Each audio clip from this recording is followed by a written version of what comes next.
У меня ходатайство. Уважаемые судьи, уважаемые прокуроры, я сегодня пришел на процесс. Я сегодня не должен прийти на процесс. Это мое законное конституционное право. Я болею и нахожусь на амбулаторном лечении. Это такое заключение мне дали врачи, матерые врачи кардиохирурги. Это главный врач президента страны Баитова и еще другие, беш-алты, консилиум главачты.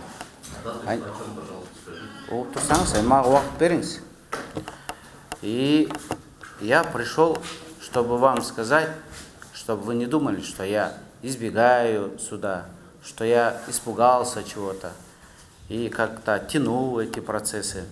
Суд первой инстанции, уважаемый Тора, мен барыңарды сыйлайм. Я тоже не лыком шитый.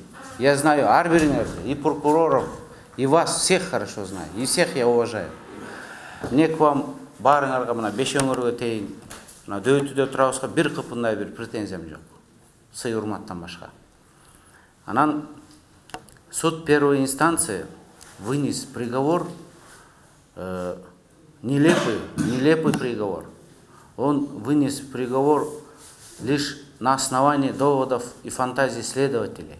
Но УПК требует его выносить приговор, обосновать каждой приговорной части.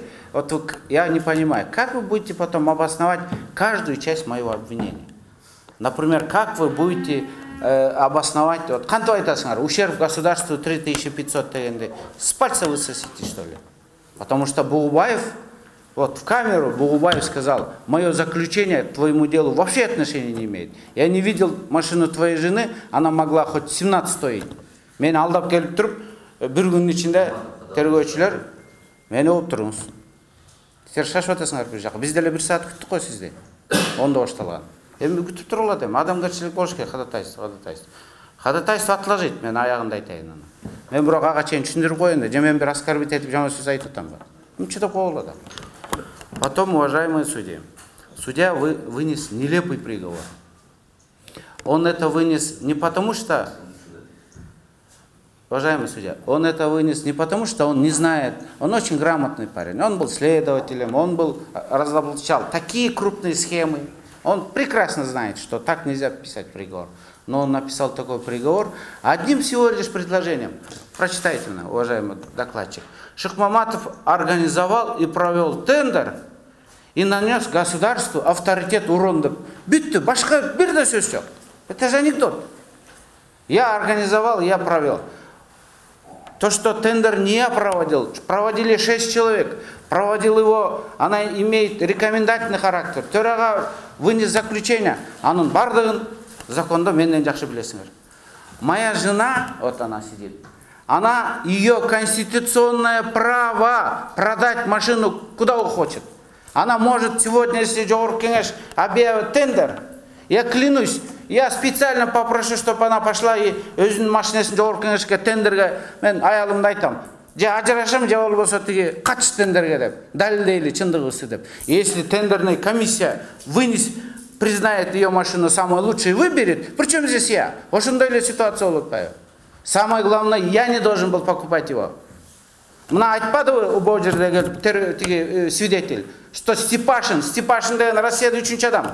Когда Степашин келгенде, искали хорошую машину, нашли одну машину Степашин ушел жарать деп. И это оказалась машина моей жены. Это говорит о том, что тендерная комиссия выбрала эту машину не потому, что она плохая, а потому что ең жақсы машина болгон үчүн тандап алды да. Вот силер өзүңөргө кабыл албагыла, бирок прокуратурага машина керек болсо, силер жолдошуң аялын качтырсаңар болот. Силер аялыңардын машинасын сот департаментине барып качтырсаңар болот. Это ваше право. Самое главное, вы не должны принимать участие. Вот, например, профессор. Профессордун баласы университетке окууга өтпөш керекпи? Эмне десе, сенин атаң профессор, балаң окубаш керек деп. Это же маразм. Единственный профессор не должен у этого студента принимать личный экзамен, потому что это и есть конфликт интересов. А баласы окуй бериш керек. Бизде деле ошондой да. Аялым сатты, машинасы мыкты, пожалуйста, жана бешөөнүк 5 киши машина сатып атабы? Урматтуу мына сотакерлер. 5 киши машина сатып атабы? 5 кишиникинде эле мындай эле укугу бар. Тандаса, пожалуйста. Мени ходатайством. Сен перебивать этип атасыңар. Стол кыздыбайт. Мени, урматтуу соттор, я врагу не пожелаю. У меня многих врагов, но я врагу не пожелаю.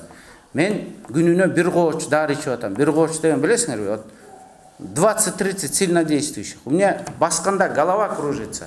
Я имена путаю, но говорят, жить хочешь, делай, ич ушуну деп. И мени сотко мээң болсо барба деген. Мен атайын келдим, кой, мен өмүр бою намысты бийик коюп жүргөн адам, мен барайын ады. Эртең жазып чыгышат булар. Булар ушул жеп ичет, анан сотко келгенде эле өлгөнү калышат деп. Мен ошондуктан, урматтуу сот, силерди ходатайствап процессти 22-сине жылдыргыла деп суранганы келдим. 22-сине жылдырбасаңар, не дай бог, мен дарыны мына азыр уже ичишим керек. Ичпей койсом, трайып угуп турсаңар, трайып жыгылып калсам мен, баарыңардын карьераңарга конец болот. Уят болосуңар. Мына менин документим. Стенокардия деген, нестабильная стенокардия деген, мына больничный эсебинекени. Кыргызстандын эң күчтүү кардиологдору жазат. Биз Гиппократтын антын бергенбиз да. Обвинение, пожалуйста, ваше мнение.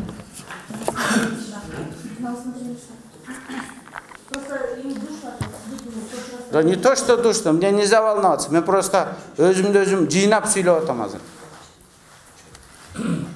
Окусаңар, нестабильный стенокардия деген эмне деген. Любой момент трайып жыгылып калат деген сөз кыргызча айтканда. А? От 3 числа? Эмнени? Жок, закон боюнча мындай мага түшүндүрүп беришти. Закон боюнча меня выписали, выписка болгондон кийин 3-нөн 5-ине чейин 3 урматтуу соттакерлер. 3-нөн. Я. Рахмат.